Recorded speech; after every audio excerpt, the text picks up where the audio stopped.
Boa noite a todos. Boa noite, pessoal. Então vamos lá, hoje é dia 1º de setembro, aula de Física 2, com o segundo ano da turma de Engenharia Mecânica.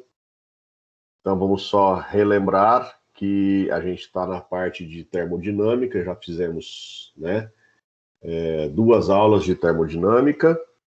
A primeira a gente discutiu o conceito de calor e temperatura, a diferença dos dois, e aí definimos, os dois conceitos, as unidades. Depois aprendemos a descrever e quantificar a quantidade de calor que um objeto troca quando ele muda de temperatura, ele esquenta ou ele esfria, ou ele muda de fase, tá? E aí a gente introduziu os conceitos de calor específico sensível e calor específico latente, que é o Czinho, só para lembrar, e o L. E aí surgem as duas formulinhas lá do Q igual a mc delta T, que é calor trocado quando tem variação de temperatura, e o Q igual a ml quando tem calor trocado relacionado à mudança de estado, tá? Aí na semana passada a gente começou a parte de gases, então a gente falou das variáveis de estado de um gás, são as grandezas físicas que definem a situação que um gás se encontra, uma massa gasosa se encontra num dado momento, essas variáveis são a pressão, o volume e a temperatura. Falamos das unidades no sistema internacional e depois discutimos sobre as principais transformações, isovolumétrica, isotérmica e isobárica, e chegamos na lei geral dos gases e na equação de Clapeyron, tá? Que basicamente relaciona a pressão, volume e temperatura com a quantidade que você tem de gás, mais especificamente o número de mols, tá certo? Tudo isso considerando o gás, como eu já falei, gás ideal, ok? Para um gás real, aí tem algumas modificações nessas leis, como eu já mostrei, inclusive, mas que a gente vai trabalhar basicamente com gás ideal, que é suficiente para nós por enquanto, ok? Para finalizar, a gente falou de trabalho termodinâmico, e aí, nesse caso, eu quero dar uma retomada, porque a gente precisa disso para a aula de hoje. Então, eu vou fazer o share da tela, e eu já vou fazer uma revisãozinha rápida aqui desse conceito de trabalho termodinâmico. Espero que vocês já estejam vendo, ok? Então, muito bem. Turma, então só relembrando que a ideia de a gente trabalhar com gases, como eu falei, é essa capacidade que os gases têm de sofrer expansão ou compressão facilmente, tá? E durante essa expansão ou compressão, eles são capazes de realizar trabalho sobre o meio externo ou receber trabalho do meio externo. Então, só para lembrar rapidamente, a gente partiu dessa ideia do gás preso aí num recipiente, que tem um êmbolo que pode variar o volume do gás. Inicialmente é um volume V1, aí só para lembrar que as partículas se movimentando aleatoriamente colidem contra as paredes do recipiente, gerando aí a pressão, que por sua vez são forças, essa força por área dá pressão, ok? Aí eu forneço calor para o gás de forma que ele sofra uma expansão. Então ele empurra o êmbolo, vamos imaginar por enquanto a pressão constante, ok? E aí ao empurrar o êmbolo, ele realiza trabalho. O que a gente aprendeu?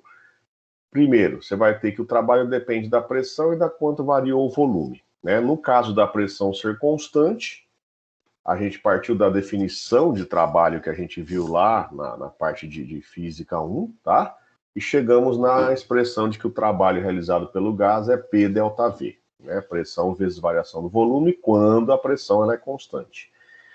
Por sua vez, no caso geral, aí a gente vai ter lá o diagrama PV, que é extremamente importante, o diagrama pressão por volume, o gás passando de um estado 1 para um estado 2 qualquer, a área embaixo do gráfico, do processo em que ele passa de 1 para o 2, essa área vai ser igual ao trabalho, que no fundo é a integral de PdV entre os volumes V1 e V2, tá? Lembrando que se o gás sofre uma expansão, o trabalho que ele realiza é positivo, isso é óbvio você perceber aqui, com trabalho positivo, ΔV é positivo, quer dizer, ao contrário, se o ΔV é positivo, quer dizer que o volume aumentou, aí o trabalho é positivo, tá? Nesse caso, a gente fala que o gás que vai estar realizando o trabalho sobre o ambiente externo, sobre o meio externo. Enquanto que se o gás sofre uma compressão, por exemplo, se eu venho aqui com a mão e empurro esse êmbolo para baixo, meio externo, ele comprime, Eu falo que o meio externo é que vai estar realizando um trabalho sobre o gás, então o trabalho realizado pelo gás, propriamente dito, é negativo. E, de fato, quando o ΔV aqui é negativo, né, volume diminui, o trabalho é negativo. Tá ok? Então, relembrando esses conceitos que serão importantes para a aula de hoje. Tá? Aí, feito isso, a gente realizou, né, a gente resolveu esse exercício, beleza? Basicamente, né, calculamos, tal, não sei o que, a pressão, etc e tal, não vou refazer de novo, tá? E aí, eu até mostrei um exercício, só que depois eu percebi que o gráfico estava com um probleminha, né? Que eu tinha feito alguma besteira. Então agora eu refiz. Então eu refiz até de uma forma mais bonitinha, tá? E aí a gente vai partir agora, então, desse exercício, tá? Então, começando realmente, a novidade de hoje é isso, né? Vamos começar por esse exercício, depois vai ter mais teoria, ok? Então vamos lá. Um cilindro provido de um êmbolo móvel contém 0,15 mol de gás hélio à pressão inicial de 0,9 atm. Fornecendo-se calor lentamente ao gás, fornece-se, né, calor lentamente ao gás e ele se expande isotermicamente até o volume triplicar, passando do estado A para o estado B, como mostra a figura. Então está aqui a figurinha, né, o gás expandindo de A para B, e aqui representando a expansão dele de A para B aqui embaixo, à medida que você fornece calor, tá? Muito bem. Considerando o gás ideal, calcule a temperatura do gás durante o processo e o trabalho realizado por ele. Aqui já tem uma coisa interessante que vocês têm que prestar atenção. Normalmente a gente fala que se um objeto recebe calor e não muda de estado, vamos chamar assim, né? Ele vai ter que esquentar. No caso dos gases tem essa questão. Não necessariamente. Então você vai ver aqui que você fornece calor para o gás, só que você fornecendo calor de forma lenta aqui, de forma que você permita que ele expanda, tá? Todo o calor que você fornece, ele acaba jogando fora isso na forma de trabalho. Então, quer dizer, é possível você fornecer calor para o gás e ele realizar trabalho de forma que a temperatura dele não muda. Então, mesmo recebendo calor, ele vai manter a temperatura constante, né? É como se fosse a energia que ele recebe na forma de calor, ele joga a forma na forma de trabalho. Fora, né, na forma de trabalho. E aí nós vamos ver que isso tem a ver com a primeira lei da termodinâmica que a gente vai discutir hoje, tá? Mas vamos lá, resolvendo o problema. Então, primeiro, qual é a temperatura do gás, que eu não falei aqui. Então, eu estou dando aqui a pressão volume inicial, pressão volume final, número de mols. Vamos lá, o que a gente pode fazer? Primeiro, aplicar o PV igual a nRT, equação de Clapeyron, né, equação de estado, ok? Com os valores lá. Né? Então, se eu pegar no ponto A ou no ponto B, dá na mesma, porque é uma isotérmica. Se é uma isotérmica esse processo, quer dizer que a temperatura é a mesma em todos esses pontos. Então, em A e em B está na mesma, tá? Vamos pegar no ponto A, volume é 0,9. Perdão, a pressão é 0,9, volume é 4, né, litros. Veja que eu estou colocando em ATM e em litros, tá? Isso vai ser igual ao número de mols, que é 0,15. Vezes o R. O R, né, lembra que se aqui tiver em ATM e aqui em litros, o R vale 0,082. Vimos isso semana passada. Vezes a temperatura absoluta do gás, tá? Fazendo as contas, a gente chega ali em 292,7 aproximadamente Kelvin. Se você fizer as contas usando os dados do ponto B, você vai chegar no mesmo resultado, né? Porque simplesmente de A para B você tem aí o volume triplicando, só que ao mesmo tempo a pressão caindo para 1/3. Quer dizer, esse produto aqui, que é o PV, continua o mesmo. Você, né, divide aqui por 3, só que você multiplica por 3. Então, no fundo, a temperatura dá a mesma, já que é uma transformação isotérmica. Ok? Beleza, então isso aí é para a gente usar a equação do estado. E agora vamos aprender como é que a gente calcula o trabalho no caso de uma transformação isotérmica. Diferente do exercício que eu mostrei agora há pouco, que a gente resolveu semana passada, em que a pressão ela era constante. Né? Então, quando a pressão ela é constante, aí eu posso calcular o trabalho simplesmente multiplicando a pressão pela variação de volume, P delta V. Mas aqui não acontece isso. Né? À medida que o volume aumenta, a pressão cai. Certo? A pressão diminui. Então, o trabalho aqui já não dá para usar a formulinha P delta V. No fundo, o trabalho eu tenho que usar a integral e vai ser essa área toda aqui, ó. No fundo, o trabalho vai ser essa área embaixo dessa curva até bater aqui no eixo do volume. Essa área, naturalmente, não é uma figura, né, geométrica comum, certo? Estas retas, né? Então, não é triângulo, não é retângulo, nem trapézio, né? Então tem que usar a integral mesmo. Então é a integral de P dV entre V1 e V2, ok? Agora a questão é que eu preciso encontrar é como que a pressão varia em função do volume para poder usar essa integral, né? Ora, mas isso é fácil, é só olhar para a equação de Clapeyron, ó. Então, se eu isolar o P aqui, tá certo? Ó, vai ficar nRT sobre V. Então, no lugar do P, eu coloco exatamente isso, ó, nRT sobre V, dV. Então, agora eu tenho uma expressão que depende do V, e eu vou integrar isso em dV, certo? nRT é tudo constante, nesse caso em especial porque a temperatura é constante, né? Transformação isotérmica. Pode jogar para fora da integral. Então vai ficar nRT integral de dV sobre V, ou seja, né, é integral de 1 sobre x dx. Certo? Essa integral de 1 sobre x dx, ou né, dV sobre V, eu acho que vocês devem lembrar que é o quê? Ln. Então, no fundo, vai ficar nRT, que multiplica Ln de V, né, entre V1 e V2. Ok? Então, vai ficar nRT, que multiplica Ln de V2, que é o limite superior, menos Ln de V1, que é o limite inferior. Diferenças de Ln, né, é o Ln da razão. Então, a gente chega nessa expressão, que aqui está até destacada em cor, porque é uma expressão importante. Quer dizer, ela vai nos fornecer um trabalho, né, que você vai ter numa transformação isotérmica. Nesse caso, especificamente, uma expansão isotérmica, mas poderia ser uma compressão. Então, para toda expansão ou compressão isotérmica, o trabalho realizado é dado por essa expressão, okay? Que a gente obtém exatamente pela definição de trabalho misturado com a lei de Clapeyron. Claro que isso valendo para um gás ideal, ok? Então, nRT ó, depende só do número de mols, temperatura e aqui a razão dos volumes. E aí é só substituir os valores que a gente tem. Então, a gente viu lá no enunciado é 0,15, ok? Mols, o número de mols. O R aqui, veja que agora eu não vou usar mais esse. Aqui eu vou colocar 8,31, que é o R no sistema internacional. Se vocês lembrarem, esse R ele é dado em joules dividido por mol Kelvin. Veja só que interessante, ele é joule dividido por mol Kelvin, ok? E aí faz sentido, porque aí o mol que está aqui e o Kelvin que está aqui cancela, o trabalho vai sair em joules, certo? Vezes a temperatura, que é o 292,7 Kelvin, né? Vezes o Ln da razão dos volumes. Aqui não importa a unidade, percebe? O importante é quantas vezes esse volume é maior que esse, no caso, 3 vezes. Mas você tem que calcular, né, Ln de 3, tal, calculadora, você usa isso, multiplica tudo e vai chegar no trabalho realizado como 400,8 joules, ok? Então esse é um exemplo para a gente poder ver o trabalho realizado no caso de uma transformação isotérmica, tá? Então essa é uma fórmula importante para a gente, ok? Muito bem, dúvidas, pessoal? Até agora, deixa eu ver no chat, porque eu estou sem o chat aberto aqui. Beleza, até agora nada.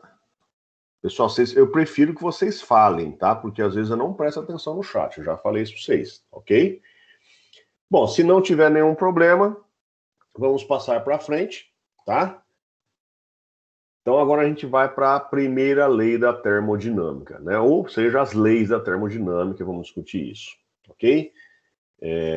Possivelmente, pelo que eu planejei, eu acho que a gente não consegue terminar a termodinâmica essa semana. A gente vai precisar de um pouquinho da outra, tá? Ou talvez a outra inteira. Felizmente, eu achei que fosse para dar em 3 aulas, mas, enfim, vamos ter que mudar um pouco a programação, tá ok? Mas, enfim, vamos lá, vamos continuando. Pessoal, para a gente chegar na primeira lei da termodinâmica, essa primeira lei ela é uma lei que ela foi determinada experimentalmente, né, a partir de muitos, né, experimentos, realmente, empiricamente, né, quer dizer, você faz experimentos, analisa todos os dados que você tem, repete, faz mudando as variáveis e vai analisando. E essa primeira lei da termodinâmica ela foi obtida dessa forma. E, no fundo, ela nada mais é do que o princípio da conservação da energia, já conhecido nosso, só que envolvendo a relação de transformação calor-trabalho, trabalho-calor. Né? A princípio, a gente já viu o princípio da conservação da energia lá, quando a gente falou de Física 1, Mas basicamente era a transformação de energias do tipo mecânica, né? Quer dizer, potencial gravitacional em cinética, cinética em potencial elástica, potencial elástica em gravitacional, coisa do tipo assim. Agora aqui envolve calor. Então, quer dizer, é uma generalização do princípio da conservação da energia, só que considerando essa conversão, né, calor-trabalho, trabalho-calor. Ok? E algo que, como eu falei lá na nossa primeira aula, não se sabia que calor era uma forma de energia até pelo menos, né, no meados do século XIX, no começo do século XIX, tá? Na verdade. Tudo bem? Então a ideia aqui é trabalhar experimentalmente. Então o que nós vamos fazer? Vamos simular esses experimentos, só que claro que os caras fizeram em décadas e a gente vai fazer aqui em 3 minutos, beleza? Então, imaginar que eu tenho aqui uma amostra de um gás preso no recipiente lá, na história de sempre, né? O êmbolo que pode deslizar para cima e para baixo. Inicialmente ele tem lá uma pressão P1, volume V1 e uma temperatura T1. Aí eu vou lá e forneço calor para ele. Só que ao mesmo tempo que eu forneço calor, e é aqui que é importante prestar atenção, ele expande.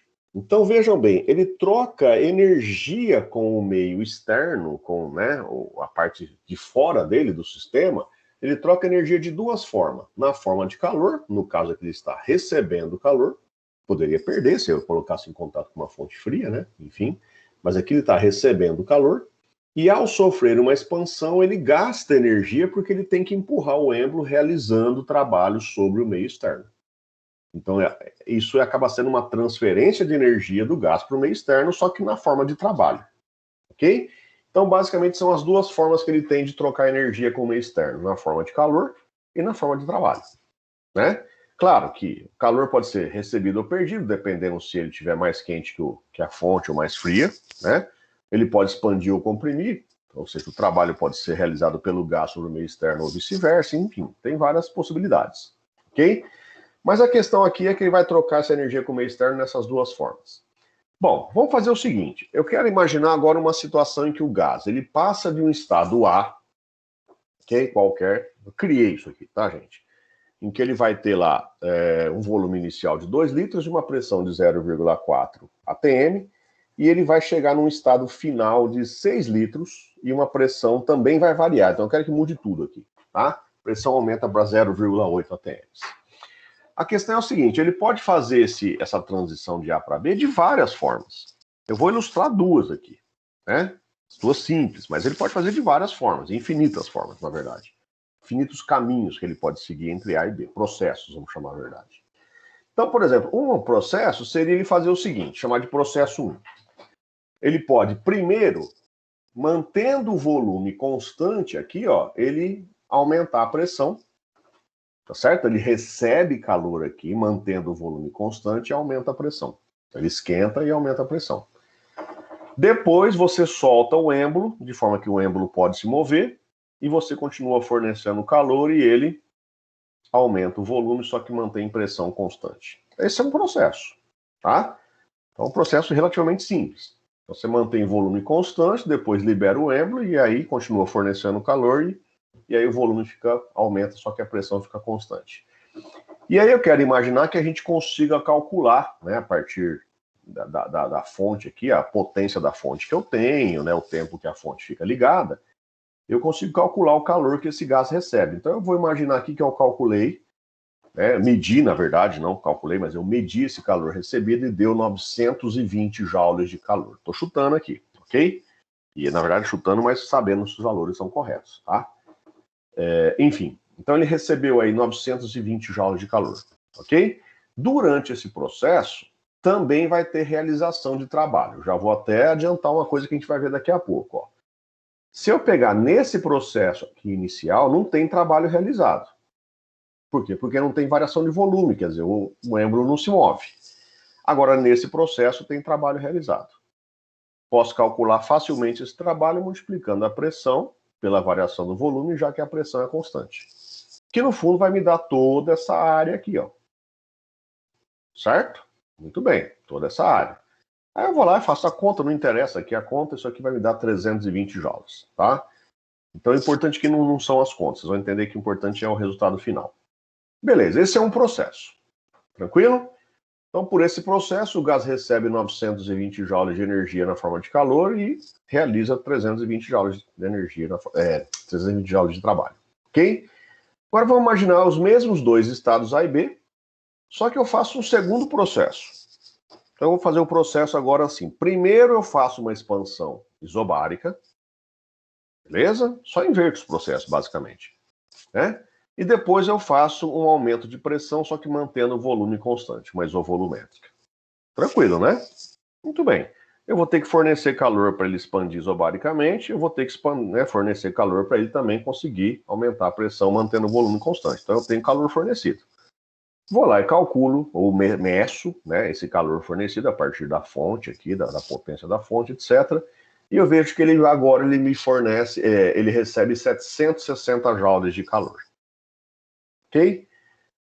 Aí eu vou lá e calculo o trabalho realizado. Também vou ter trabalho, só que o trabalho é só nesse primeiro processo agora, em que a pressão mantendo constante aqui 0,4, o volume vai de 2 para 6 litros. Né? Só multiplicar, que dá essa área. É um trabalho menor do que o anterior, porque o anterior era toda essa área, agora vai ser uma área menor. Né? Então vai dar 160 joules de trabalho realizado. Ok. Pessoal, eu poderia fazer isso por N processos. Para cada um dos possíveis caminhos, né, que eu segui de A para B, eu vou ter que fornecer uma quantidade de calor diferente e vou ter um trabalho realizado diferente. Tá? Agora, uma coisa interessante que se nota, e é isso que se notou experimentalmente. A hora que você fizer a diferença, então, no processo 1, calor recebido menos trabalho realizado. Isso vai dar quanto? 920 menos 320, 600 joules. Ok? Faz a mesma diferença aqui, você vai chegar nos mesmos 600 joules. E é isso que é o curioso, quer dizer, independentemente do caminho que você fizer, essa diferença dá sempre o mesmo valor.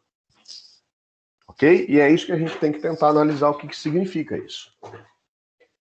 Bom, pessoal, então esse foi só um exemplo, tentando imaginar que a gente fizesse esses experimentos e chegasse nesse resultado, e a gente falar, agora temos que interpretar isso. Né? Então o calor trocado depende do processo, o trabalho realizado depende do processo, mas a diferença dos dois não depende. Então vamos lá, vamos ver o que a gente chega, tá? Então as observações experimentais nos levam a isso. O calor trocado e o trabalho realizado dependem do processo. É isso que a gente chegou à conclusão. A diferença entre os dois não depende do processo, depende apenas dos estados inicial e final. Isso é verdade. Quer dizer, se eu fosse lá do estado A para o estado B, eu tenho essa diferença. Agora, se eu tivesse um outro ponto de partida, um outro ponto de chegada, essa diferença também seria diferente. Então, quer dizer, para pontos de partida e chegada diferentes, essa diferença calor recebido menos trabalho realizado também muda. Mas para o mesmo ponto de partida, o mesmo ponto de chegada é sempre o mesmo. Além disso, eu tenho que garantir que a energia não pode sumir. Então a energia tem que se conservar. Então a questão é o seguinte: se eu forneci tanto de calor, joguei fora tanto de trabalho e sobrou 600 joules, que é a conta que a gente fez agora há pouco, o que aconteceu? Para onde que vai esses 600 joules? Né? Pela conta que a gente viu agora há pouco, os dois casos lá, os dois processos que a gente viu, né? Então, quer dizer, o calor que eu forneço para o gás, menos o trabalho que ele joga fora, dá sempre um valor só. Esse valor ele vai ficar acumulado no gás em forma de energia do próprio gás, ou do sistema, generalizando no caso. Né? Pode ser qualquer sistema isso. Tá? Então a gente vai definir uma energia, que é uma energia própria do sistema, que nós vamos chamar de energia interna do sistema. Então todo o sistema vai ter essa energia própria dele. E esse saldo entre o calor que o sistema recebe menos o trabalho que ele realiza, vai representar um aumento ou uma diminuição dessa energia interna do próprio sistema. E a gente vai chamar isso de variação da energia interna. E é aí que a gente tem a chamada primeira lei da termodinâmica. Ou seja, a diferença entre o calor trocado, né, que a gente chama de Q, e o trabalho realizado, W, vai ser a diferença, né, a variação da energia interna, que nós vamos chamar de ΔU, a partir de agora. Então, ΔU vai ser igual a Q menos o trabalho. Esse ΔU basicamente vai ser o quê? É a energia interna do sistema no final do processo, menos a energia interna do sistema no início do processo. Como calcular essa energia interna no começo ou no fim? Já já a gente vai ver isso. Ok? Mas, a princípio, o que se conseguia era ver que para cada processo você tem uma diferença de energia interna, mas a energia interna em si, a princípio, era meio desconhecida em cada ponto. Aí nós vamos ver como é que a gente chega nisso depois, ok? Mas, por enquanto, a ideia é essa, quer dizer, qualquer sistema físico que você tem troca de calor e realização de trabalho, o tanto que varia a energia interna do próprio sistema tem que ser esse saldo entre o calor trocado, né, o calor recebido ou perdido, e o trabalho realizado ou recebido, ok? Então tá aí a primeira lei da termodinâmica. Tranquilo? Bom, para a gente ilustrar isso, vamos então fazer um exemplozinho simples aqui. Então você tem lá uma amostra com 2 centímetros cúbicos de água, passa a ocupar 3.340 centímetros cúbicos quando evaporado à pressão constante de 1 atm. Ok? Muito bem. 1 atm é aproximadamente 1,01 vezes 10 a quinta pascal, sem alterar a temperatura. Então tá lá, naquela situação de entrar em ebulição, né? Chegou na temperatura de ebulição, você continua fornecendo calor, só que aí você vai ter a mudança do estado líquido para o estado gasoso, quer dizer, a vaporização do sistema. Ok? Sendo 1 grama por centímetro cúbico a densidade da água, e 2,26 vezes 10 a quarta joules por grama seu calor latente de vaporização, calcule. Aí tem um monte de coisa aqui. Qual o calor recebido pela água? Qual o trabalho realizado durante o processo? E qual é a variação da energia interna do sistema? Ok? Basicamente é isso. Bom, vamos lá. Então, um exemplozinho que é relativamente simples. Pessoal, calor trocado. Então, esse a gente viu lá na aula retrasada. Ou passada, não lembro. Não, retrasada, tá? Enfim, é um calor que a água vai receber para mudar de estado, né? Então, como a gente viu, nesse caso a gente usa... perdão. Nós temos a massa de água, são 2 gramas, por quê? São 2 centímetros cúbicos, né? A densidade da água, 1 grama por centímetro cúbico, são 2 gramas de água, ok? Para calcular o calor trocado, a gente usa a formulinha lá que a gente chamou de quimolesa ou quimole, né? Então, o calor trocado é a massa vezes o calor latente de vaporização, 2 gramas vezes 2,26 vezes 10 a quarta joules por grama, note a unidade, ok? Tá tudo na unidade coerente aqui. A hora que você multiplicar, você vai chegar nisso aí, 45.200 joules, ok? Então vai ser o calor que a água vai receber durante esse processo para vaporizar. Ao vaporizar, ela expande, ok? Ela tinha lá 2 centímetros cúbicos, passou a ter um volume muito maior. Então agora a pergunta é qual o trabalho que ela realiza nessa expansão, né? Sob pressão constante, porque ela vaporiza contra a pressão atmosférica. A ideia é que você tem a pressão atmosférica ali em cima da superfície da água. As moléculas, elas querem escapar da água, só que tem a atmosfera que vai tentando segurar. Então elas têm que abrir espaço para conseguir expandir. Elas têm que fazer força contra a atmosfera para sofrer essa expansão, ok? Só que como é uma pressão constante, tá aqui a pressão, ó, né?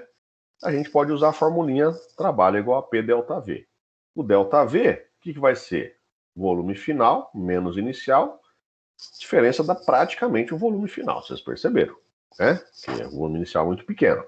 Mas vamos fazer a coisa correta. Isso aqui dá 3,338 litros, né? Que a gente pode passar para metro cúbico, obviamente, tá? Então a gente usa agora a formulinha trabalho é igual a P delta V, P 1,01 vezes 10 a quinta pascal, sistema internacional, e aqui notem que eu já estou transformando aqui de litros, multiplicando por 10 a menos 3, transformo para metro cúbico, né? Aí é só fazer as contas, isso vai dar 337 joules de trabalho realizado. Beleza? Pessoal, é um sistema, né? Essa quantidade de água é um sistema. Essa quantidade de água recebe isso de energia na forma de calor, só que ela gasta isso de energia na forma de trabalho para conseguir expandir contra a pressão atmosférica, né? Então aí qual que é a variação da energia interna desse sistema? Aí é a primeira lei da termodinâmica, ok? Calor trocado menos trabalho realizado. Fazer as contas, simplesmente subtrair, e você vai ter que a variação da energia interna é de 44.863 joules. Depois vocês conferem essas contas, eu acho que está certo, tá? Beleza? Muito bem. Pessoal, uma curiosidade importante aqui para a gente notar, né? Você teve um aumento drástico de energia interna aqui, beleza? Só que o processo ele ocorreu a temperatura constante. Então, nesse caso em particular, esse aumento da energia interna do sistema não significou dizer que você teve aumento de, entre aspas, agitação térmica das partículas, né? Porque, na verdade, a temperatura se manteve constante durante o processo, pelo menos até vaporizar tudo, tá?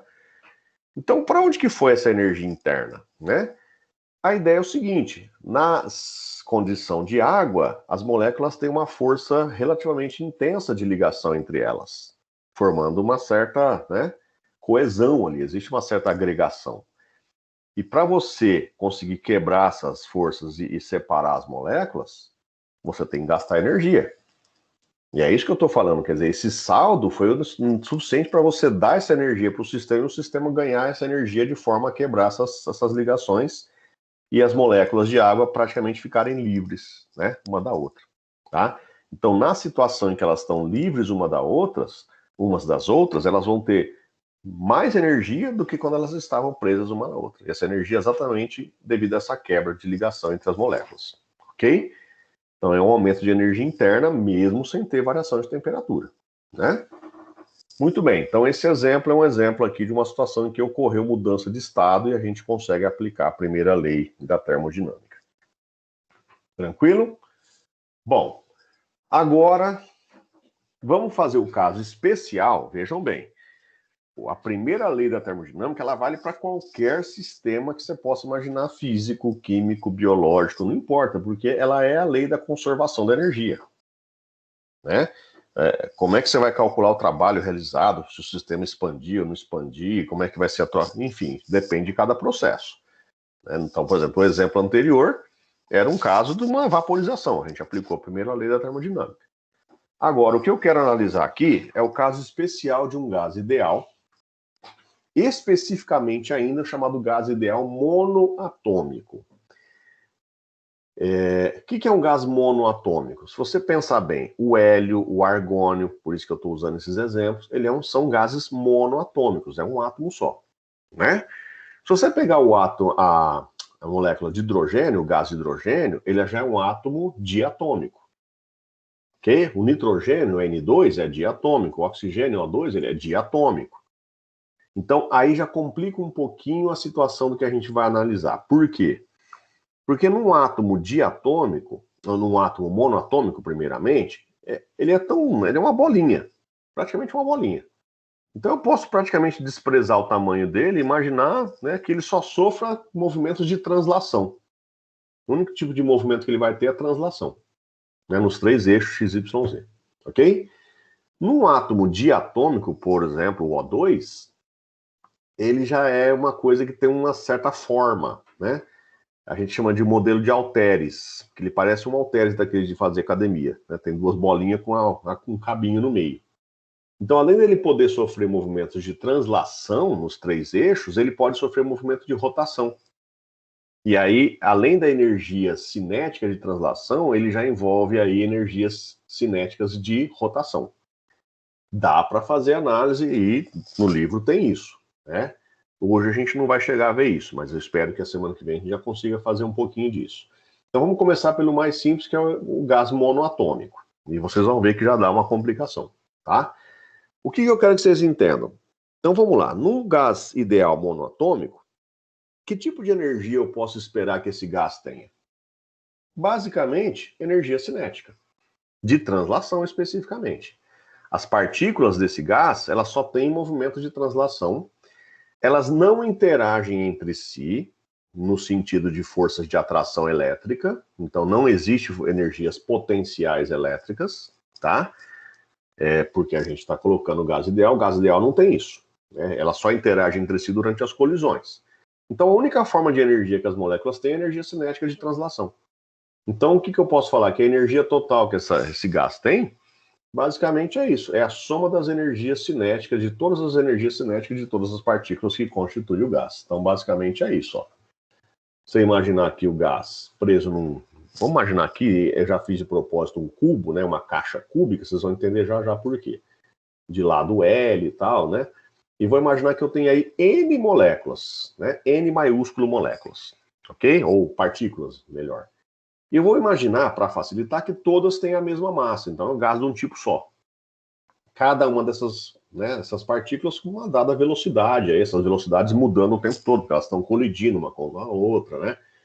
Mas a questão é que, num dado instante, eu vou ter uma energia cinética para cada molécula.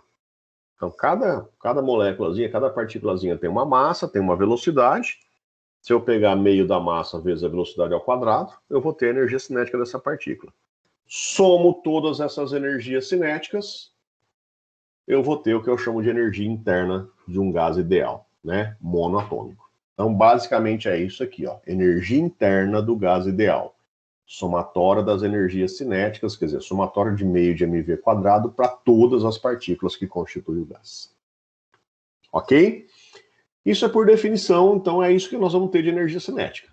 Né? Vamos chamar isso de energia interna. Que é a mesma que eu discuti agora há pouco, que a gente não sabia o que era. Então agora, só para deixar claro, quando se definiu a ideia de energia interna, não se tinha ainda a noção dessa estrutura atômica dos gases. Então agora a gente está analisando já a chamada teoria cinética do gás. Essa teoria cinética molecular. Então a gente já está considerando o gás formado por partículas em movimento. Então por isso que eu já posso definir energia interna como sendo isso aqui. Ok? Bom, vamos tentar agora ver o seguinte, como é que eu calculo essa energia interna sabendo que é a soma dessas energias cinéticas? Bom, teoricamente esse somatório daria isso, né? Pulando aqui para cima agora. Então é meio de mv1 quadrado da partícula 1, mais meio de mv2 quadrado da partícula 2, até meio de mvn ao quadrado, que é da partícula n. Gente, nem preciso falar que se eu tiver um mol de gás, um mol de partículas, não um mol de gás, um mol de partículas, né? Eu vou ter 6 vezes 10 a 23 termos aqui nessa soma. Facilmente isso aqui dá uma volta na Terra, essa soma aqui. Tá? Não tem condição. A gente não vai chegar, né, em nenhum resultado. Não tem como você fazer essa soma. Ok? E essas partículas, elas estão mudando de velocidade o tempo todo. Então a partícula 1 agora tem uma velocidade V1, daqui a pouco ela já tem outra. Daqui a pouco ela já tem outra, porque elas estão colidindo contra as paredes do recipiente, umas contra as outras, né? E aí que começa a complicar. Então aí que entra a ideia de você trabalhar com a parte chamada mecânica estatística, né? Que é uma área absolutamente extensa. Então eu vou dar só uma pinceladinha para vocês terem noção como é que a gente faz aqui, ok? Bom, primeiro, vamos fazer o seguinte, eu vou colocar esse meio de m em evidência, tá? Então agora, gente, vai ter umas coisas meio chatas aqui, mas enfim, né? Depois vocês podem pular essa parte se não interessar. Coloque esse meio de m em evidência, de forma que aqui fica v1 quadrado mais v2 quadrado até vn ao quadrado. Ok? Muito bem. Aí, vejam bem, eu vou multiplicar fora por n, enão, n é o número de partículas, e por dentro eu vou dividir. Quer dizer, multiplicar e dividir por enão não muda nada, continua sendo a mesma coisa. Mas por que eu faço isso? Então aqui fora fica n maiúsculo e aqui embaixo é n maiúsculo.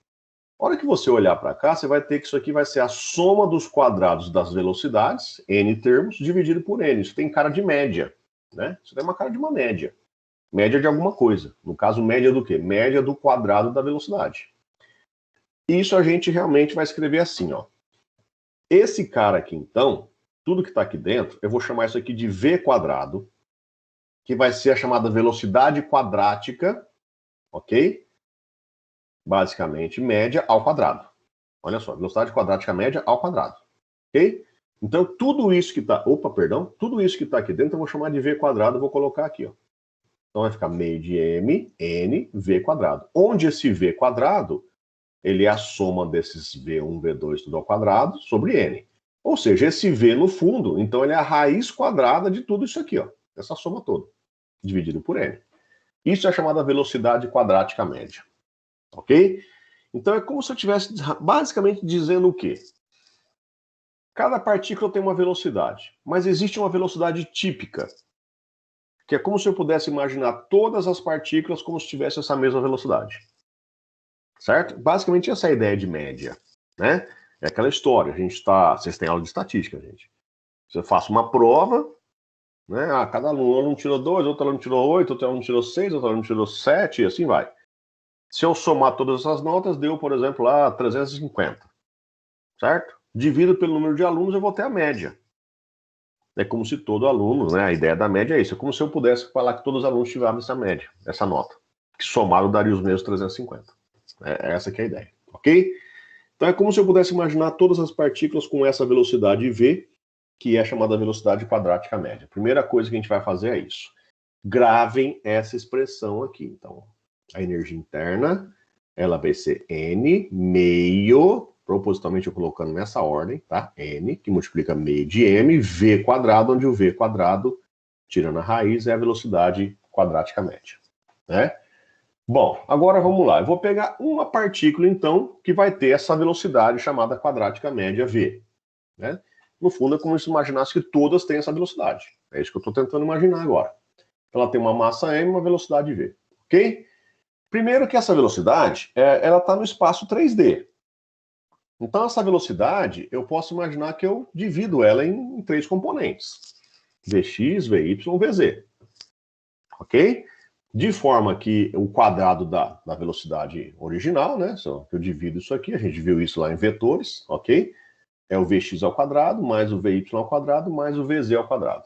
Ok? Isso é, né, é norma de vetor, ok? Muito bem. Aí tem uma propriedade interessante. Quando a gente fala que as partículas de um gás ideal estão se movimentando de forma absolutamente aleatória, quer dizer que elas não têm nenhuma preferência de andar mais na direção x do que na y, mais na y do que na z, ou seja, mais na vertical do que na horizontal, e assim vai, tá? Então, basicamente é o seguinte, de todas as partículas que constituem esse gás, pessoal, eu posso imaginar facilmente o seguinte: em média, elas vão ter as mesmas velocidades no eixo x, y e z.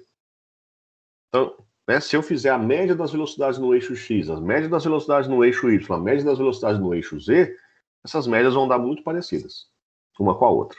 Porque não tem por que elas andarem mais preferencialmente num eixo do que no outro. Então eu já posso falar o seguinte, que esses Vx quadrado, Vy quadrado, Vz quadrado, eles são praticamente iguais. Né? Não para essa partícula especificamente, mas para o geral das partículas todas. Ora, gente, aí eu queria que vocês pensassem o seguinte: se esses três termos são iguais, é como se todos fossem Vx quadrado, então. Então eu poderia substituir aqui, Vx quadrado, Vx quadrado, Vx quadrado são todos parecidos. E eu posso escrever, então, que o Vx quadrado é basicamente um terço do V. Né? Então, se pegar aqui e trocar tudo isso por Vx quadrado, fica 3Vx quadrado, que é igual a V quadrado, isola o Vx quadrado, vai dar um terço de V. Por que você está fazendo isso? Já já vocês vão usar isso de novo. Então, tem duas coisas que eu pedi para vocês guardarem até agora. Essa expressão, aliás, vou destacar essas coisas em azul, melhor, né? Próxima vez, tudo bem? E essa expressão aqui, ó. Beleza? Muito bem. Agora, o que eu vou fazer? Essas partículas estão colidindo contra as paredes da caixa. Né? Eu vou escolher um lado da caixa especial, vamos pegar esse lado aqui, ó. Pode ser qualquer um, tá bom? Vou pegar esse lado aqui, né? E eu vou tentar analisar a colisão de uma partícula nessa caixa, nesse lado. Tá aqui, ó. Imagina uma partícula. Imagina que ela está com uma velocidade v qualquer aqui, tem uma massa m, né, v, bate e, né, quica para o lado aqui, como se fosse uma reflexão aqui, tuf, beleza? Pessoal, eu vou analisar isso pensando nos eixos x, y, imaginar lá x, né, horizontal, y vertical, ok? No eixo z eu não preciso nem me preocupar, porque a partícula no eixo z, como ela está indo em direção a essa caixa que é paralela aí ao plano YZ, tá? Então o eixo Z ela não vai andar nem para frente nem para trás nessa situação. Então eu vou decompor essa velocidade em Vx, Vy, ok? Aqui e aqui.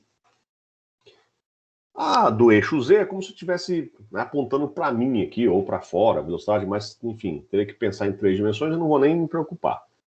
Porque aí eu quero pensar o seguinte: que velocidades que vão se alterar? Que componentes? Se você olhar o VY, não se altera, ó. Como é que ela bate aqui? Ela quica para cá, colisão perfeitamente elástica, não tem perda de energia. Então, a velocidade no eixo Y se mantém. No eixo Z também, por isso que eu nem desenhei. A única velocidade que vai mudar é no eixo X, que ela estava indo para lá, pensando, né, componente no eixo X, ela estava indo para a esquerda, bate e começa a ir para a direita. Então, quer dizer, essa velocidade no eixo X, ela passa de Vx para a esquerda para Vx para a direita, sem mudar o valor, porque é uma colisão perfeitamente elástica, né? Conservação do momento linear e conservação da energia, ok? Aí minha pergunta é o seguinte, para ela fazer esse movimento, ela sofre uma força, porque a velocidade no eixo X, no eixo Y não, nem no eixo Z, mas no eixo X está mudando. E para a velocidade mudar, tem que ter força. Então, minha pergunta é o seguinte, ela vai sofrer uma força, e essa força tem a ver com quem? Com a aceleração. Então, eu vou calcular de cara aqui qual é a aceleração dela no eixo X, que vai ser ΔV por ΔT. Quanto que vai ser essa aceleração no eixo X? Pessoal, vetor, ó. Aqui eu tenho Vx para a esquerda e Vx para a direita. A diferença dos dois vai dar 2Vx. Se pensar vetorialmente, hein, pessoal? É como se esse aqui fosse um menos Vx e este Vx. Então seria Vx menos Vx vai dar 2Vx a variação da velocidade. Sobre um dado intervalo de tempo em que ocorre essa colisão. Basicamente é isso. Certo?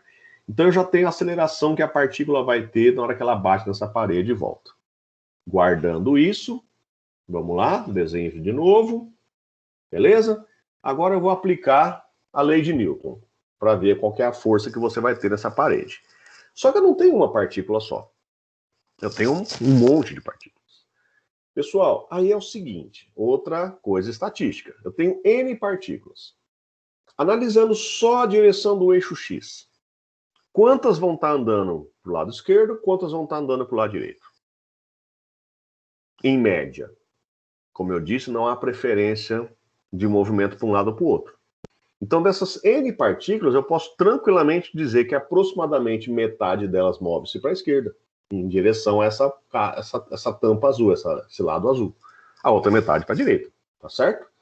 Então eu já posso afirmar isso aqui, ó, que em torno de N sobre 2 partículas move-se para a esquerda, que vão acabar colidindo contra esse lado azul aqui, esse lado da caixa, ok? Quanto tempo essas partículas levam? Imagina que estão todas nessa caixa. Quanto tempo elas levam para percorrer esse L aqui, né, em média, certo? Ora, vai ser o L sobre a velocidade delas no eixo X. Então, esse ΔT vai ser, em média, ΔT vai ser L, que é esse comprimento, sobre a velocidade que elas têm no eixo X. Vai ser mais ou menos, em média, o tempo que elas levam para percorrer e se bater aqui nessa caixa, né, nessa parede. Ok? Aí eu consigo usar a lei de Newton. Força é igual a massa vezes aceleração. Só que eu tenho aqui a força de todas essas N sobre 2 partículas que vão bater na caixa nesse intervalo de tempo ΔT. Então eu vou pensar, né? Todas as partículas batendo nesse intervalo de tempo ΔT, todas vão bater naquela parede. Então N sobre 2 partículas, vezes a massa de cada uma, vezes a aceleração, que nós já calculamos que é 2Vx sobre ΔT. Ok? Então, olha só. É uma mágica isso, né? Enfim. Pessoal, o ΔT está aqui, ó. L sobre Vx. Então, continua. N sobre 2 vezes M, 2Vx, certo? Sobre L sobre ΔX. Não, sobre L sobre Vx. Tranquilo? Agora eu vou organizar. O Vx que está aqui embaixo vai para cima multiplicando, certo? E eu reorganizo propositalmente. Vejam bem. Ah, mas eu posso cancelar esse 2. Não vou cancelar. Notem bem o que eu vou fazer. Eu vou jogar esse 2 lá para frente, multiplicando. E esse 1 sobre 2 que está aqui, eu vou colocar aqui dentro desse parênteses. Ó. Então vai ficar Vx, que é igual a 2n sobre L, que multiplica entre parênteses meio de mvx quadrado. Já percebeu por que eu estou fazendo isso? Está com uma cara de algo que você conhece aqui já. Ó. Ok? Muito bem. Beleza. Agora eu vou lá, divido ambos os lados pela área dessa parede. Essa força aqui é a força total que eu tenho nessa parede devido a essas N sobre 2 partículas batendo ali, nesse intervalo de tempo ΔT. Divide pela área. Ora, essa força toda sobre essa área vai ser exatamente quem? A pressão. Então, do lado de cá aparece a pressão. Aqui, a área vezes o L dá o quê? L vezes L vezes L, que é exatamente o volume da caixa. Então começam a aparecer aqui grandezas macroscópicas, né? Então fica pressão Vejam bem, então eu consigo uma expressão aqui para a pressão do gás em função das, né, massa das moléculas, número de moléculas, velocidade no eixo X das moléculas. Vejam bem, ok? Mas vamos continuar. Chegamos nessa expressão. Vou passar o V para lá multiplicando, ó, vai ficar PV é igual a 2N, e não é o número de partículas, vezes meio de mvx quadrado. Uma das coisas que eu pedi para vocês lembrarem, isso aqui, de que o Vx quadrado é igual a 1/3 de V quadrado, onde o V é a velocidade típica das moléculas. Beleza, substitui. Então vai ficar PV igual a 2N, tudo isso meio de M. No lugar de Vx, coloco o V quadrado sobre 3. Ok? Reorganizo. Como é que eu faço agora? Passo esse 3 lá para o lado de lá multiplicando e passo esse 2 dividindo. Fica 3 meios de PV. Ok? O N, aqui o 2 passou dividindo, então fica só N, que multiplica meio de mv quadrado. Quem era esse cara, pessoal? Que eu pedi para vocês guardarem lá atrás. Basicamente, isso aqui é como se todas as partículas tivessem velocidade v.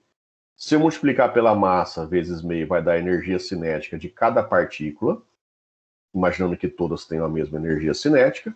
Se eu multiplicar por n, que é o número de partículas, eu vou ter a energia cinética de todas as partículas somadas. Isso dá exatamente o que? A energia interna, né?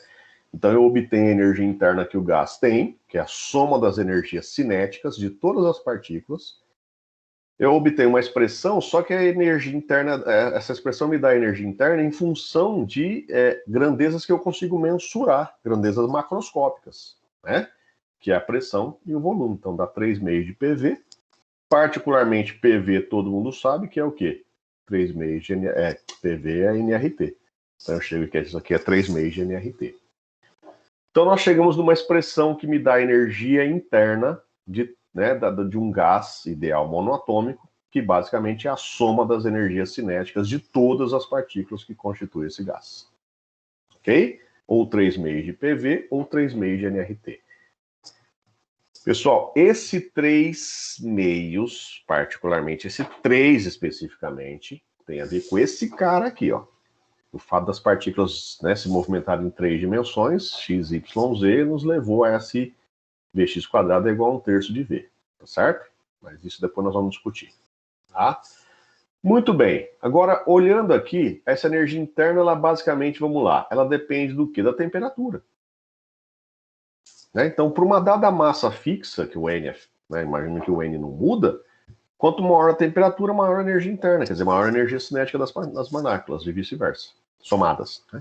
Então, uma conclusão já é isso. A energia interna de uma dada massa de gás ideal, monoatômica, na verdade isso aqui a gente consegue estender para diatômico também, é proporcional à temperatura absoluta. Ok? Esse é o resultado que a gente obtém e essa expressão é o que nos interessa principalmente. Toda demonstração que vocês viram, né, se cansou demais, esquece que foi só para não chegar nisso e falar que veio da Bíblia. Também ou já lá de algum, enfim, do Monte Sinai. Tá bom? Pessoal, basicamente, então a gente obteve essa expressão. Agora vamos lá. Como eu falei, as partículas elas têm velocidades diferentes, portanto têm energias cinéticas diferentes. Então isso me dá uma soma total das energias cinéticas de todas elas. Como é que eu calculo a energia cinética média por partícula agora? Ora, para calcular qualquer média é sempre somar, né, o que você está calculando, que você quer calcular a média, e dividir pelo número de termos que tem. Então, a energia cinética média, que eu vou simbolizar assim, ó, como se fosse esse sinal de maior menor, né? Com um EC no meio, isso aqui significa média, tá? Energia cinética média, ok?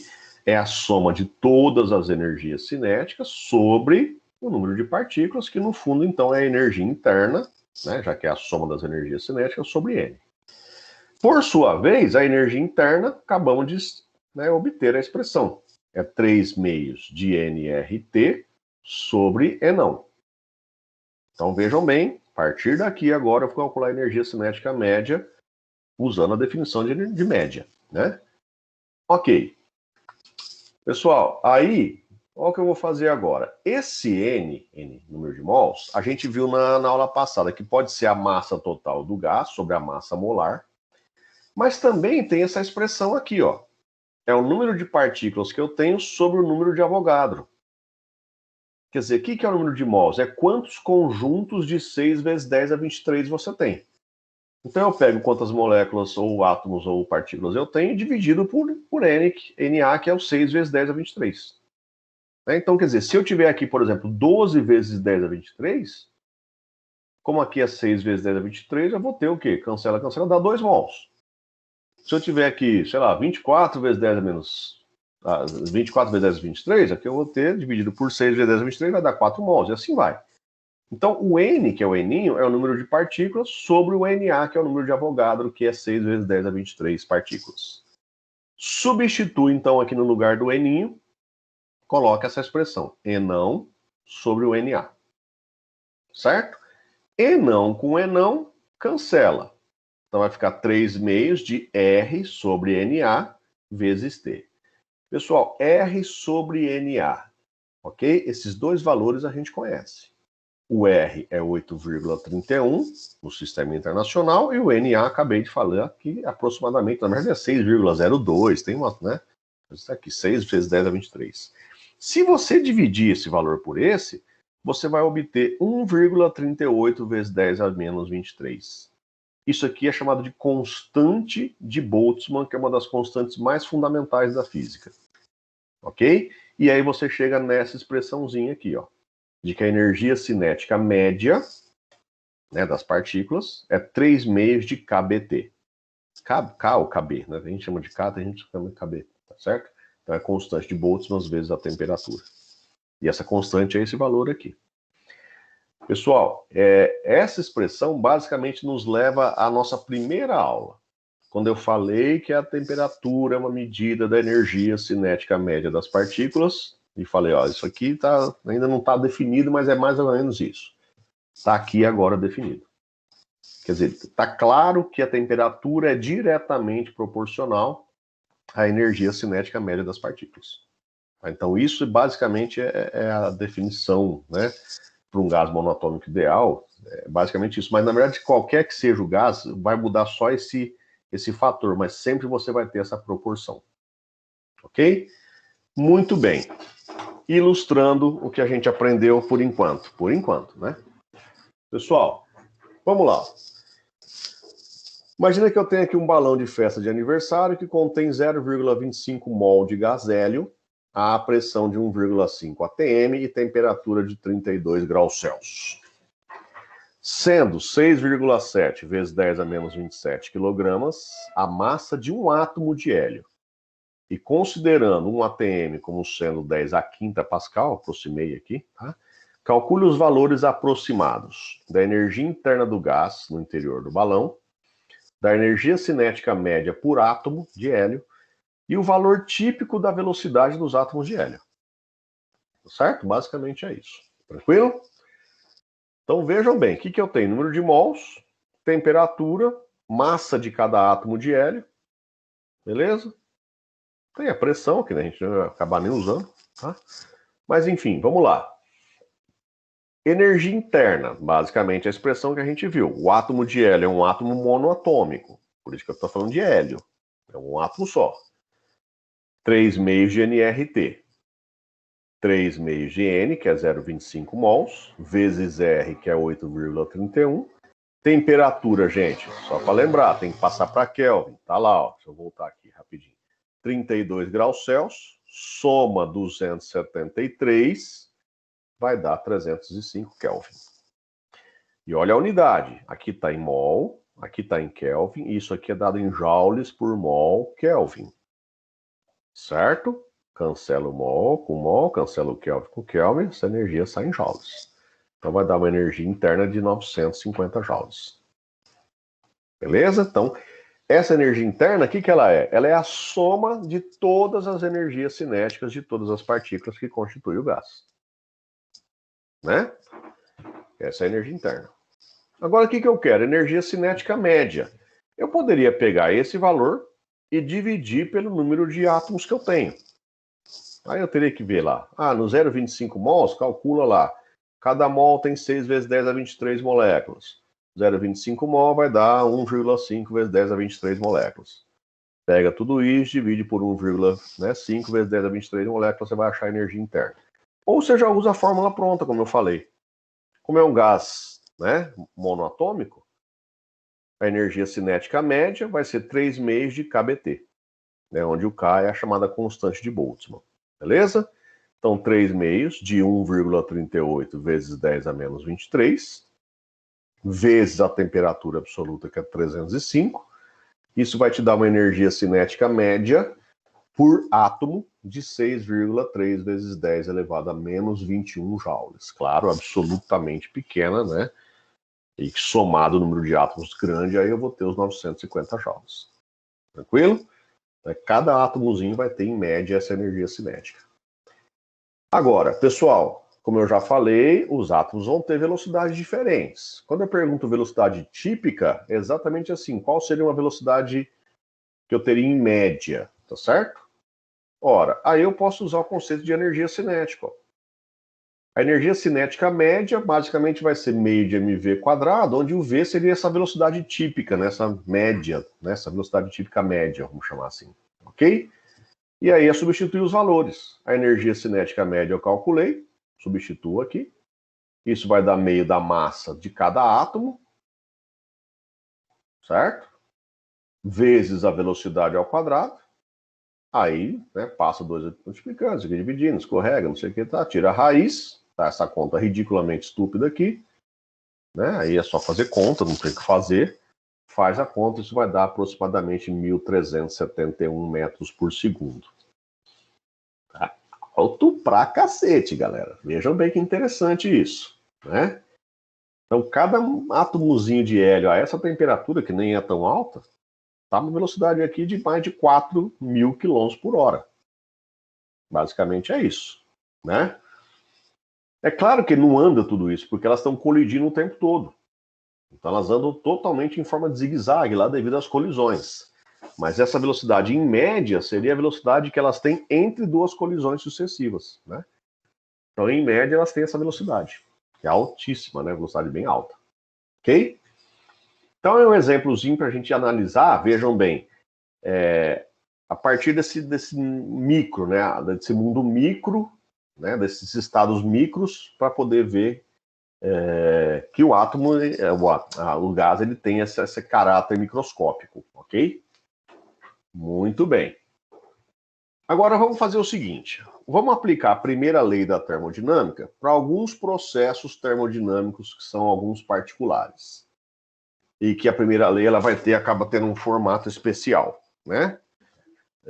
Devido à característica do próprio processo. Então, por exemplo, se eu pegar um processo que a gente já viu, então não vou nem discutir muito, isovolumétrico, o que significa um processo isovolumétrico? É aquele em que o volume ele é constante, ok? Bom, o volume sendo constante, não há deslocamento do êmbolo, se for no caso lá, por exemplo, do êmbolo, né? Ou seja, não tem trabalho realizado. Então começa por aí, num processo isovolumétrico não há realização de trabalho. Se você olhar a primeira lei da termodinâmica, ΔU é igual calor trocado menos o trabalho, ela vai se tornar ΔU igual calor trocado. Basicamente é isso. O menos o trabalho realizado aqui some. O que significa isso? Que num processo isovolumétrico, se o gás recebe calor, todo esse calor vai se converter em aumento de energia interna. Ok? Se o gás perde calor, todo esse calor perdido significa diminuição de energia interna. Não tem nenhuma outra forma de trocar calor com o meio ambiente, né? Com o meio externo. Então só troca calor com o meio externo na forma de calor. Então se ele receber calor, aumenta a energia interna, não tem para onde fugir. E para ele perder calor, ele tem que diminuir a energia interna. Certo? Então, na verdade, você tem basicamente isso. Ó. Todo calor trocado converte-se em energia interna e vice-versa. Isso num processo isovolumétrico, né? Beleza. Processo isotérmico, a gente viu também, vimos até hoje isso, né? Como calcular o trabalho, por exemplo, de um processo isotérmico. Beleza? No processo isotérmico, a temperatura ela é constante. Pessoal, acabamos de mostrar, né, que se a temperatura é constante, não tem variação da energia interna no caso de um gás ideal. ou num gás, na verdade, tá?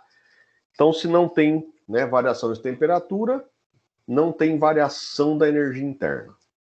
O ΔU é igual a zero. Por quê? Porque a energia interna é proporcional à temperatura, acabamos de ver. Temperatura constante, energia interna constante. Ok? Não varia. Daí, como é que fica a primeira lei da termodinâmica? Basicamente, ela vai ficar isso aqui, ó. Trabalho realizado é igual ao calor trocado. Ok? O ΔU desaparece na primeira lei da termodinâmica. Nesse caso, o que acontece? Todo o calor recebido tem que ser transformado integralmente em trabalho. De forma, como eu falei agora há pouco, né?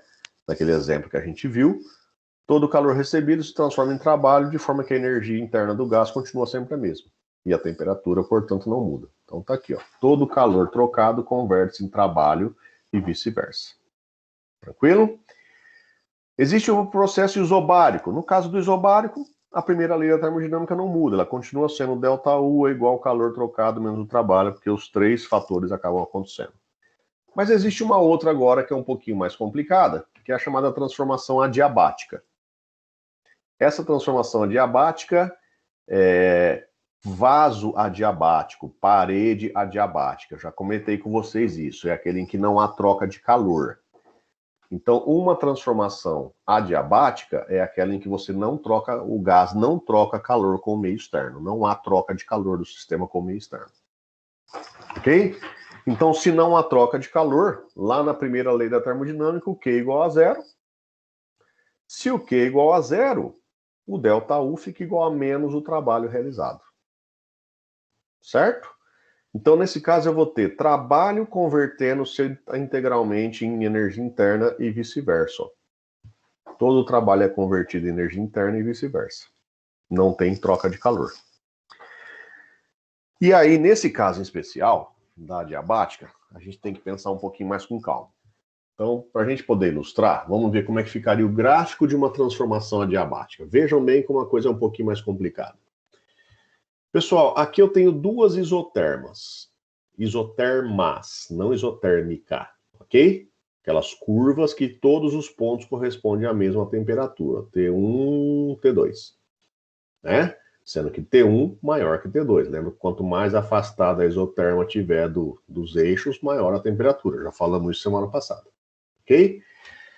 Vamos imaginar um gás que esteja inicialmente a pressão P1, volume V1, então ela está no estado 1 aqui.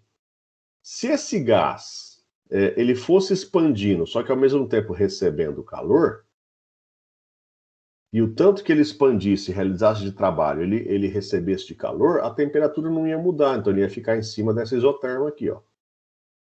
Ele ia expandir, só que a temperatura ia manter fixa, né? Porque o tanto que ele realiza de trabalho, ele recebe de volta na forma de calor. Agora, o que acontece? Imagina que ele sofre uma expansão, ele realiza trabalho, só que ele não recebe calor. Então, ele vai perder energia interna. Se ele perde energia interna, o que acontece com a temperatura? Ela cai. Então, aí você vai ter aqui uma adiabática. Ó. É uma curva, parece com uma isoterma, só que ela é mais inclinada que uma isoterma. Ela cai mais do que uma isoterma aqui, ó, né? Porque à medida que o gás expande, a temperatura também cai. Já que na hora que ele expande, ele perde energia na forma de trabalho, só que não recebe essa energia de volta na forma de calor. Então, na hora que ele expande, a temperatura cai para uma isoterma mais baixa aqui, né? De temperatura mais baixa.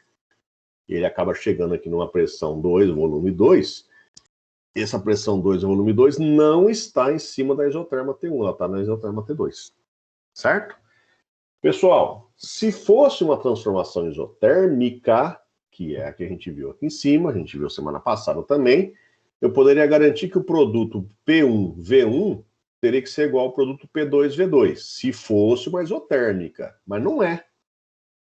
Então, numa isotérmica, o produto PV é constante. Aqui não é.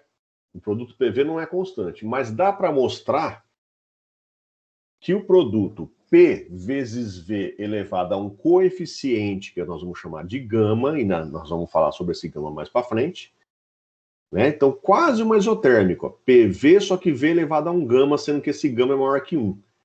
Esse termo todo é que é constante nessa curva aqui, ó. Então, nessa curva aqui, ok? Isso é chamado de uma hipérbole também, só que é uma hipérbole não equilátera. Basicamente é isso. Por quê? Porque fica PV elevado a um fator maior que 1, ok? De forma que não fica exatamente uma isoterma. Tá? Esse gama, já já nós vamos falar sobre ele, só que para falar sobre ele eu preciso de dar um exemplo aqui para a gente finalizar a aula de hoje. Ok? Pessoal, vamos falar desse exemplo e esse exemplo vai nos levar depois àquele gama, tá? Vamos lá, uma amostra contendo 4 mols de gás argônio está inicialmente no estado 1 indicado no gráfico. Ele é aquecido até 450 Kelvin por dois processos diferentes. Um a volume constante, chamado de processo 1,2, e o outro a pressão constante, chamado processo 1,3. Tá aí tudo no gráfico bonitinho. Beleza? Muito bem. Determine para cada processo qual é a variação da energia interna, qual o trabalho realizado e o calor trocado. Beleza? Em cada processo já está lá em cima, desculpa. E qual o calor específico molar? Aí nós vamos, eu já até comentei com vocês o que é esse calor específico molar, né? Então, basicamente é isso. O que eu quero mostrar aqui, gente, nesse exercício? Além da gente praticar, eu quero mostrar aqui para você sair de uma temperatura qualquer, T1, e esquentar até uma temperatura T2 aqui, no caso, 450 Kelvin, eu tenho infinitos processos, né, possíveis. Mas aqui eu quero analisar dois. Um a volume constante e o outro a pressão constante. E aí é o seguinte, a gente define dois calores específicos aqui. Tá? Um é o calor específico chamado CV, a volume constante, e o outro chamado CP, que é a pressão constante. Eu quero calcular esses dois calores específicos para esse gás. Calor específico sensível, tá? Molar, especificamente, né? Como é que a gente faz isso? Vamos lá. Então, primeiro, percebam que para os dois processos, as temperaturas iniciais e finais, a temperatura inicial é a mesma, que é 300 Kelvin, e a final é a mesma, que é 400 Kelvin. Então, na verdade, a variação da energia interna é a mesma, porque a energia interna depende só da temperatura. Então, de cara, eu já posso falar que o ΔU no processo 1,2 é igual ao ΔU no processo 1,3. E esse ΔU basicamente vai ser o quê? 3 meios de NR ΔT. Né? Quer dizer, a energia interna, pessoal, eu falei que era 3 meios de NRT. Energia interna, 3 meios de NRT. Ó, o ΔU, que é a variação da energia interna, é 3 meios de NR ΔT. Simples assim. Só, né, delta dos dois lados, tá? Então vai ficar 3 meios de 8, que é o número de mols, que eu já falei, vezes o R, que é 8,31, vezes a variação de temperatura em Kelvin, de 300 para 450, 150 Kelvin. Isso vai te dar 14.958 joules de variação da energia interna, né? Tanto faz o estado, o processo 1,2 como o processo 1,3. É a mesma variação da energia interna. Tudo bem? Agora vamos lá. Calcular o seguinte. Processo 1,2. Eu vou calcular o trabalho realizado e o calor trocado. Bom, o processo 1,2 é um processo em que o volume ele é constante. Lembrando que no processo 1,2 o gás ele sobe de pressão sem avariar o volume. Claro, se o volume é constante, o que acontece, turma? Trabalho é zero. Não há realização de trabalho. Vou chamar aqui de WV para falar que é o trabalho quando o volume é constante, no processo de volume constante. Isso dá zero. Aplicando a primeira lei da termodinâmica, ΔU é igual ao calor trocado menos o trabalho. O ΔU é este valor que a gente chegou aqui em cima. Isso vai ser igual ao calor trocado, que eu vou chamar de QV, né? Calor trocado a volume constante, menos zero, que é o trabalho. E isso vai me dar o calor trocado exatamente igual à variação da energia interna. Certo? Isso no processo 1,2, que é, né, o volume constante. Agora vamos para o processo 1,3, que é quando você tem a pressão constante. Pessoal, a pressão constante, aí eu vou ter trabalho. Vai ser o quê? P ΔV. Né? Então vai ser a pressão, que se você olhar lá atrás, é 5 vezes 10 a quarta, tá lá no gráfico, né? Próximo, eu vou pôr o gráfico aqui nesse slide também, mas vocês devem ter lembrado aqui rapidinho, vai. Ó. Certo? 5 vezes 10 a quarta, e o volume vai de 0,4 para 0,6, tá bom? Que é 0,2, né? Metros cúbicos, beleza? E aí você vai ter fazendo essas contas, né? Você vai ter 10 mil joules de trabalho realizado no processo em que a pressão é constante. Aplicando a primeira lei da termodinâmica, ΔU é igual ao calor, né, trocado menos o trabalho. Então vai ficar ΔU é o mesmo aqui que a gente calculou. Calor trocado a pressão constante, menos o trabalho realizado nesse caso, que é de 10 mil joules. Certo? Você vai ter o calor trocado como sendo 24.958 joules. Certo? Pessoal, aí nós temos uma coisa interessante. Vejam bem, eu vou ter que... tem que colocar o slide aqui de novo, o gráfico, bobiei. Vou voltar aqui, tá, gente? Desculpa essa bagunça aqui. Onde que vai receber mais calor? No processo a volume constante ou no processo a pressão constante? Eu quero discutir isso com vocês agora. Vamos lá.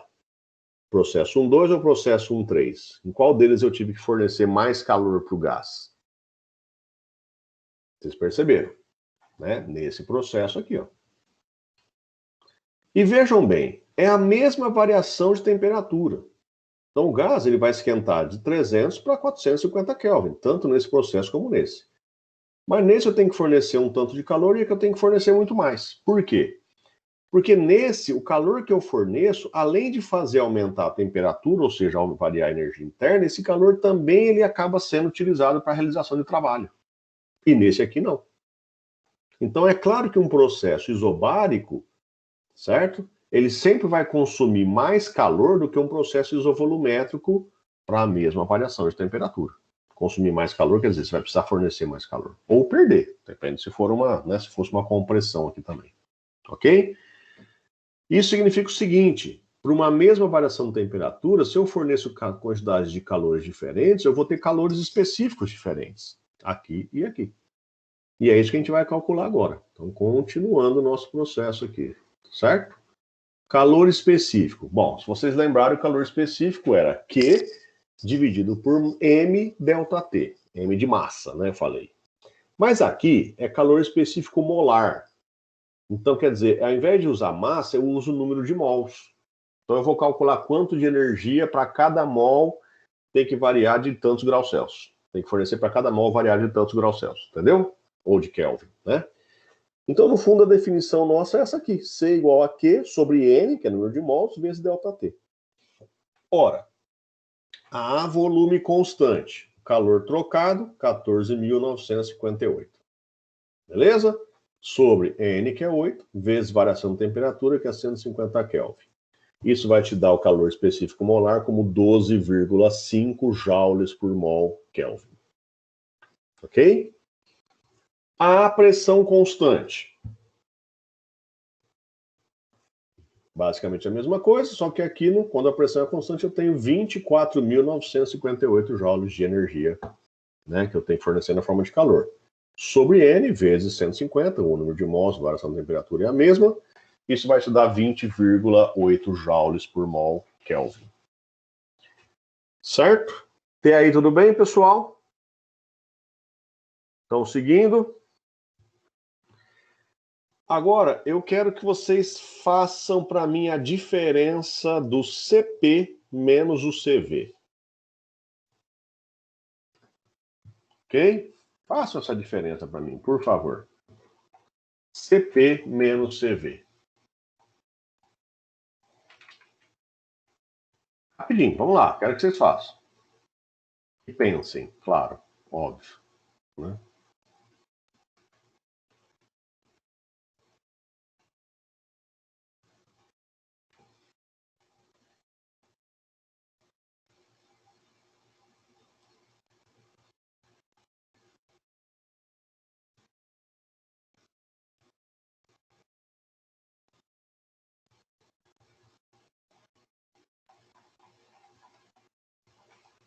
Muito bem, então já fizeram, né, gente? Vocês estão participando bastante da aula, estão gostando de ver.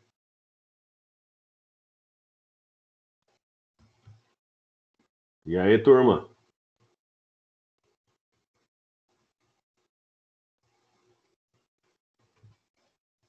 Ninguém vai falar nada?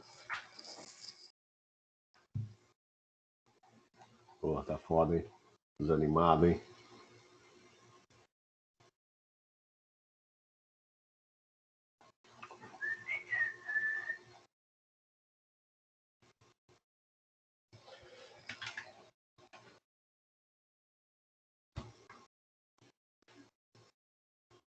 Turma, ninguém vai falar nada, porra. Estão dormindo?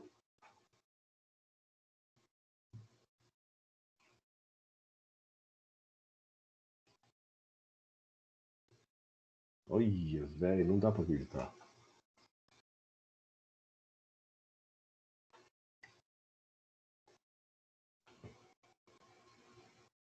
Ah, alguém respondeu, porra, mas não fala. Ô, Luana, fala, Luana, por favor. Abre a boca, Luana. Ué, eu fiz a diferença, deu 8,3, mas eu não sei o que é pra responder. Vocês fazendo demoraram tanto para chegar nisso, gente. Não, eu tava copiando. Aí eu vi que Ah, quem tá respondeu foi copiando? eu. Oh, desculpa, mas eu não sabia que vocês copiavam, não. Tá tudo lá Ah, no eu coisa. copio. Meu Deus, olha só, gente, que dedicação. Eu fico abismado com isso. Parabéns, Luana. Parabéns, Luana. Ô, gente, dá 8,3. Sim, Mas sim. eu não sei o que isso significa. Eu fiquei Oh, peraí, quieta. calma aí, calma aí. Nossa senhora, sumiu aqui agora. Sumiu, foi sem querer que eu sumiu. Apareceu lá de novo? Apareceu. Vocês estão vendo? Estão, né? Gente, qual o valor do R? Que aqui está aproximado, ok? Aqui está aproximado, mas qual é o valor do R? Constante universal dos gases, no SI. 8,31, tá. Aqui está aproximado porque tem umas aproximações aqui das temperaturas, das pressões, tal, enfim, né? Esse é o resultado que eu queria que vocês entendessem também. Além de você saber que no gás você tem dois calores específicos, um a pressão constante e outro a volume constante, a diferença do CP menos o CV dá exatamente o R. Certo? E essa característica é interessante. Eu vou tentar, devia ter colocado nos slides, mas agora acabou, mas tudo bem. Eu vou mostrar agora aqui, pessoal. E sumiu tudo. Era pra ter sumido? Não, sumiu propositalmente. Eu vou tentar mostrar uma outra. Não sei se vocês chegaram a ver isso no. Peraí, só um segundinho, que eu vou fazer um outro share, tá bom?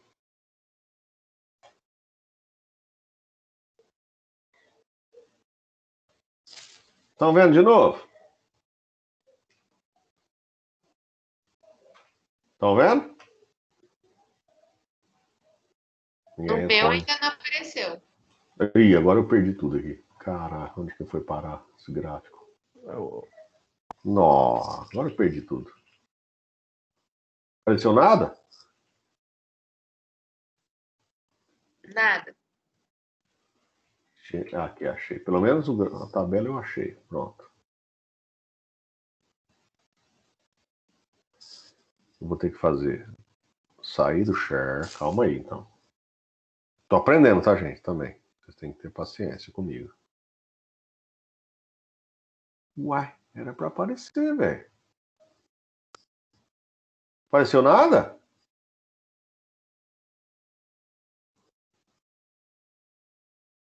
Ah, estão zoando.